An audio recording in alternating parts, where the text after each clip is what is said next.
The world has one interconnected ocean, a vast blue expanse critical to life on Earth.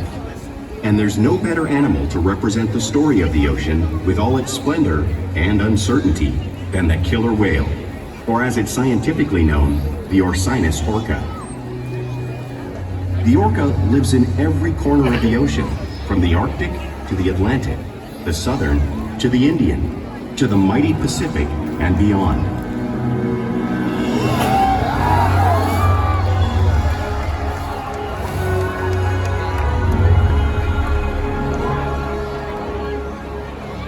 This whale's story is the ocean's story, and it is one we all share.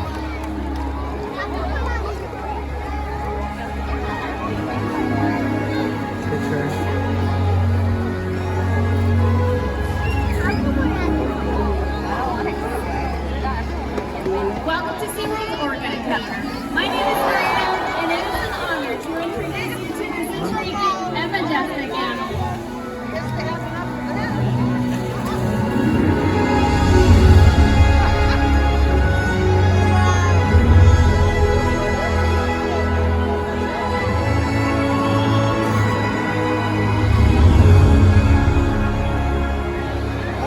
There's nothing like seeing a killer whale up close and learning about them and their natural behavior. We hope this orca encounter will help you better understand this magnificent creature and all that they represent.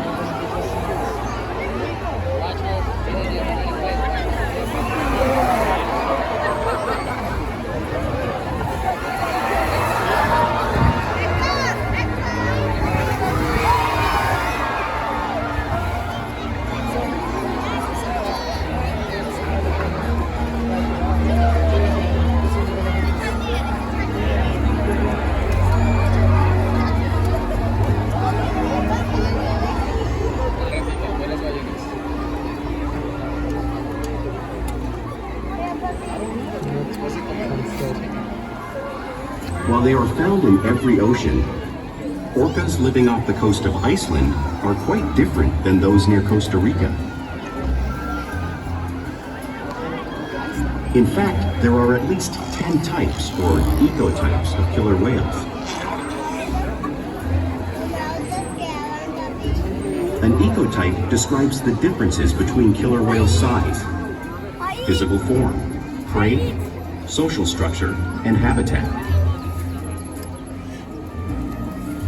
As you can see, the differences are subtle, but noticeable when compared side by side. Orcas are adapted perfectly to their environments. And even the whale's black and white coloration has a purpose. It camouflages the outline of their bodies in the water, making it easier for them to surprise and catch their prey.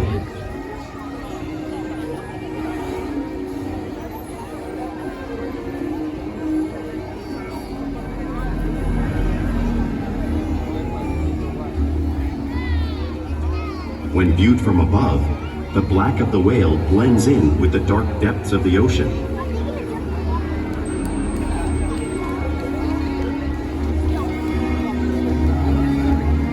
When viewed from below, the orca's white bellies match the brighter surface of the water, blending with the light above, giving them the perfect camouflage.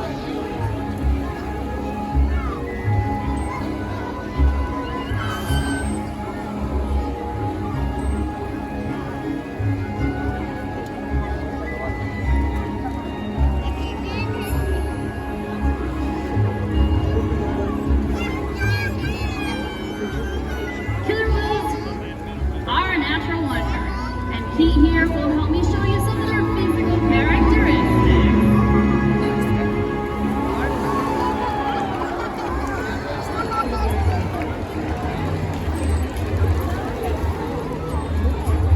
Their blowhole is perfectly designed to take a quick breath at the surface of the water. Even the location of their eyes works to their advantage. It looks like the eyes are located on the white patches, but that's a visual distraction. The eyes are actually located in the black area in front of each eye patch.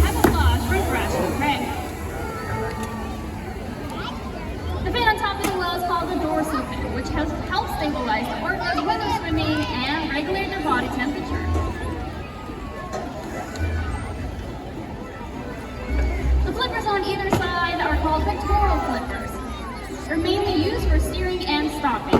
Each pectoral flipper has 5 bony digits inside of them, much like the human hand.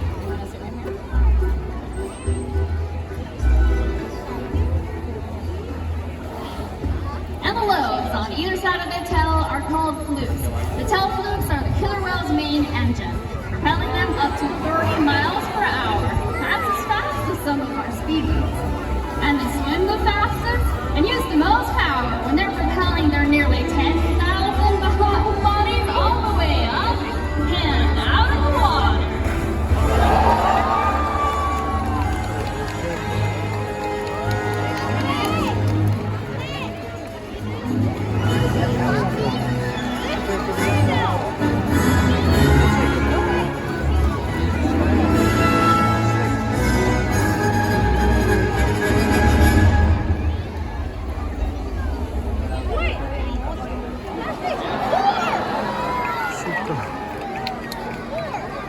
Killer whales are highly social animals with a well-defined social structure. An orca pod is always led by a female. Though just half the size of her male counterpart, she is in charge. It's all about attitude, not size. Because they live and work as a group, orcas need to communicate with sounds and body language. Orcas use clicks for echolocation or navigation.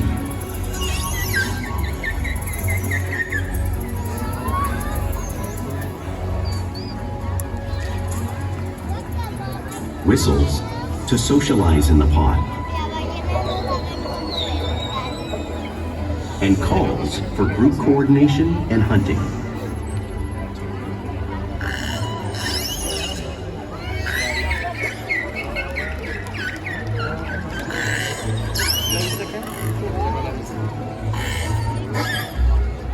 Vocal development studies here at SeaWorld show that early on, calves learn vocalization from their mothers.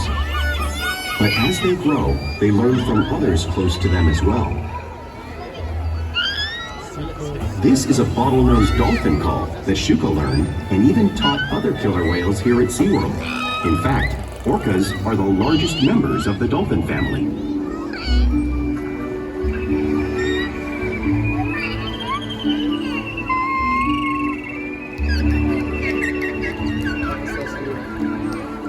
Whales here and in the wild use vocalization to communicate all the time. Like all animals, killer whales will use body language as part of their communication. A pectoral slap is used to show dominance or get noticed. For example, a mother may use a pec slap to get her calf's attention.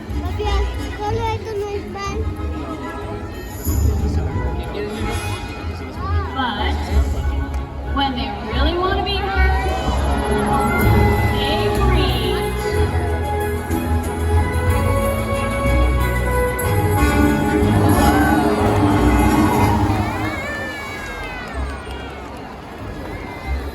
Sky hopping is how killer whales will coordinate or get a better view of their surroundings when they hunt.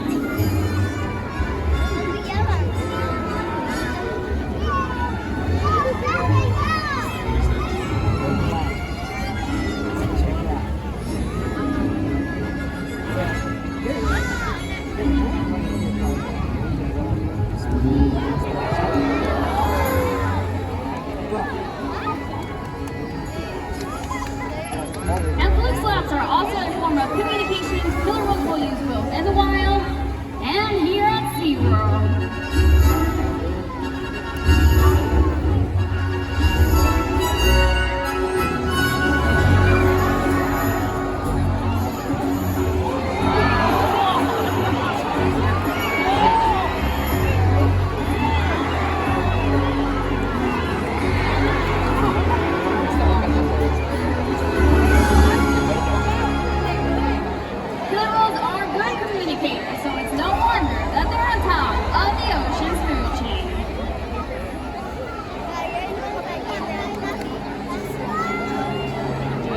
Killer whales work together to rear their young, protect their pod, and most importantly, pursue and catch their prey. Every day they cooperate to survive in the wild oceans of the world. The orca's hunting techniques are as varied as the whales themselves. Norwegian killer whales will circle herring, herding them together. The whales use sounds to coordinate with each other and to disorient the herring. With the fish confused and contained, the whales stun them with their powerful tail flukes, making for an easy meal.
In this example, we see the larger male orcas surround a sperm whale, forming a perimeter, while the females continue to drive the whale forward until it reaches exhaustion.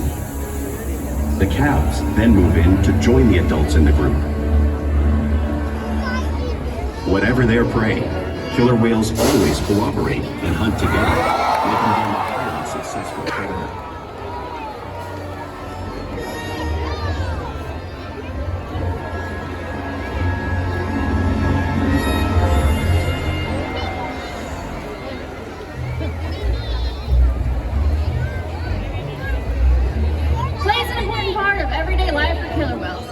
They teach young whales to hunt and practice their skills as they grow. Orcas spend lots of time interacting and showing their playful side both in the wild and here at SeaWorld.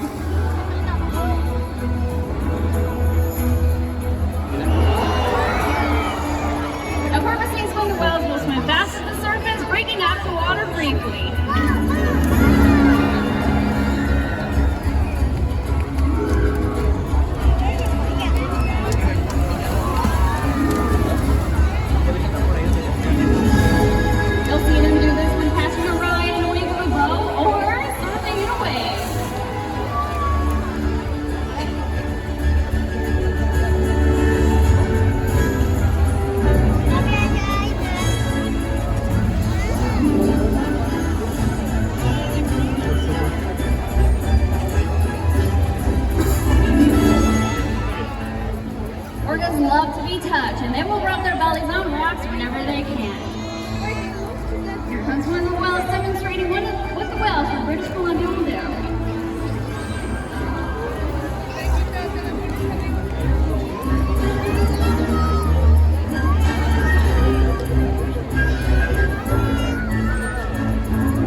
constantly mimicking and learning from each other.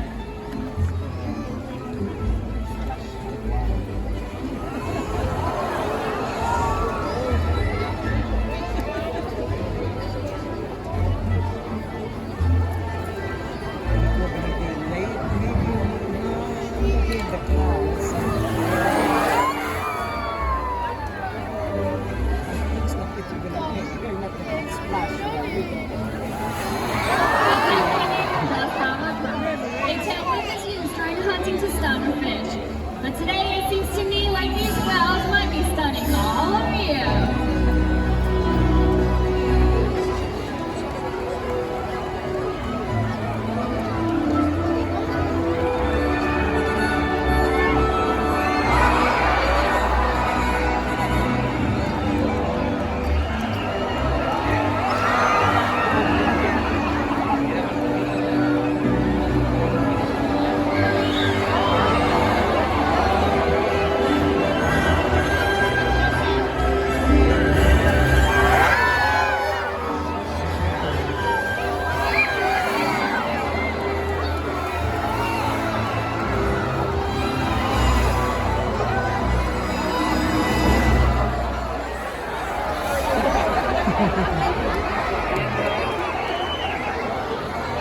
We interact with our whales all day, every day, which allows us to share trusting relationships and provide optimal health care, research, and quality of life.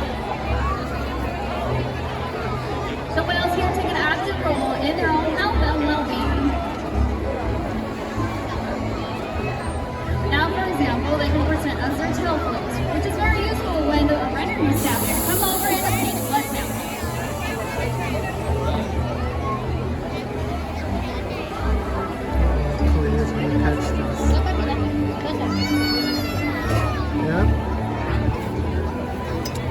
Whales can also slide onto the scales so we can monitor their weight on a weekly basis.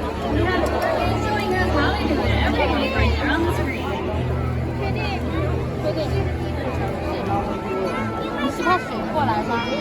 We can even obtain a breath sample from the bull, all because of the trusted relationship we have provided day after day here at SeaWorld. And now it is time to introduce you to one of our whales. On his way is Makani, and as soon as he's out of the water, he needs a loud cheer from the whole stadium. You guys ready?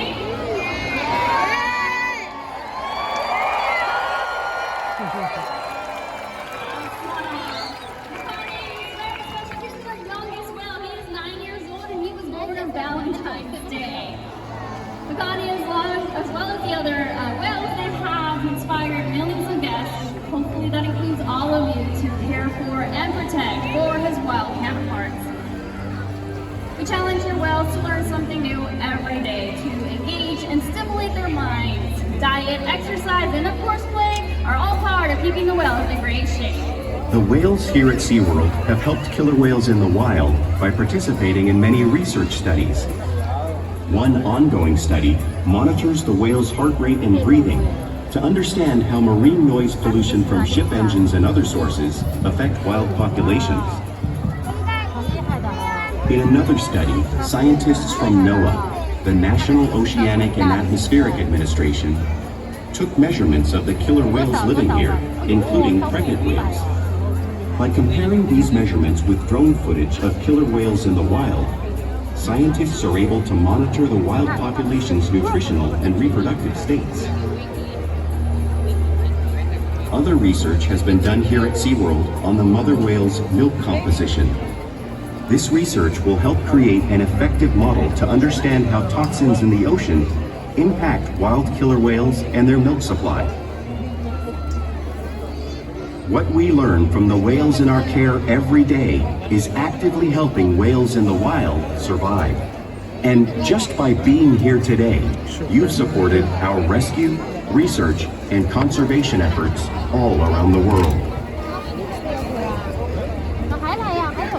If we work together, like the killer whale, we can protect the future of the Ulises Orca and this beautiful planet that we all share.